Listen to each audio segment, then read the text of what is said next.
Our presentation is about a short story called A Good Man is Hard to Find, written by the acclaimed Southern Gothic author Flannery O'Connor. First published in 1953, this story remains one of O'Connor's most famous and controversial works. It's a story that challenges us to think about morality, family dynamics, violence, and the possibility of grace in unexpected places. O'Connor is known for her sharp wit and deep understanding of human nature, which brings her characters to life in ways that are unsettling and unforgettable. This presentation was created by Maya Agar, Angela Gutierrez, and Jason Barrera. In our summary, we said, in A Good Man is Hard to Find, a grandmother convinces her family to take a detour on their road trip to Florida so she can visit an old house she remembers. Along the way, she talks about the notorious criminal called the Misfit who's on the loose. After their car breaks down in a remote area, they meet a man who turns out to be the Misfit and its group. Things take a dark turn when the Misfit and his group take the family hostage and ultimately kills them. Before she dies, the grandmother tries to reach the Misfit by calling him a good man, but it doesn't change anything. The story ends with the Misfit reflecting on how things used to be, suggesting that people often search for meaning in life but does not always find it. The story explores themes of grace, redemption, and the complicity of human nature, showing that what we think of as good might not always be so simple.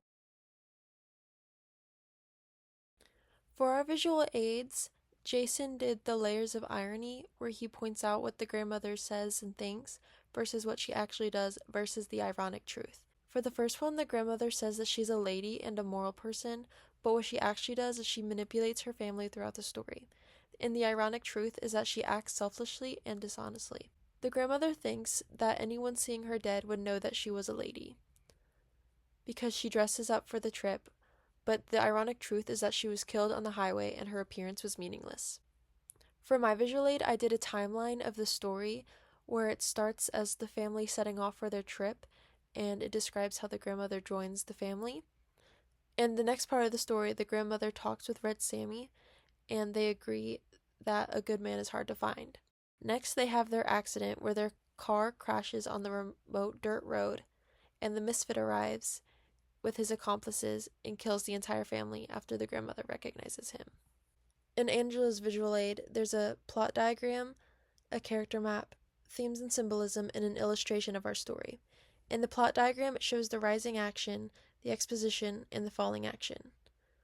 Her themes and symbolism show the grace and redemption, the violence and faith, and the moral hypocrisy, as well as the illustration of the grandmother talking to the Misfit.